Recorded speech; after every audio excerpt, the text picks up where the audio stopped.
Hello students, good afternoon. ఏం చేస్తున్నారు?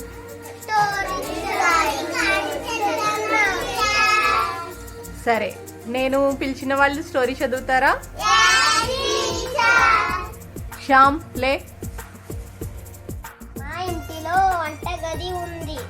ఆ గదిలో కిటికీ ఉంది. కిటికీ నుండి గాలి వెలుతురు వస్తుంది. దాంతో వంటగది చల్లబడుతుంది.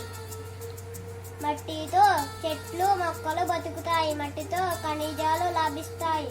మట్టిలో ఇల్లు నిర్మిస్తారు. మట్టితో బొమ్మలు కూడా చేస్తారు. Very good. ఝాన్సీ. పొట్టినక్క ఏం చూసింది? చెట్టు మీద ద్రాక్ష పండ్లు. బుద్ధుని చూసింది. పండ్లు చూసి నక్క బావ ఏం చేసింది? ఎగిరి ఎగిరి అందుకోలేక కింద పడింది. మా ఊరికి ఒక కొత్త బస్సు వచ్చింది. అది నీలం రంగులో ఉంది.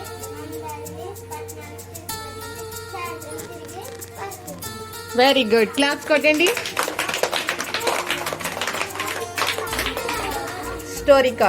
స్టోరీ కార్డ్స్కి ముందు వెనక ఇలా స్టోరీస్ ఉంటాయి. పిల్లలు చదవడానికి, పదాలు స్టోరీస్ చదవడానికి, ప్రాక్టీస్ అవ్వడానికి చాలా యూజ్ అవుతుంది. Thank you.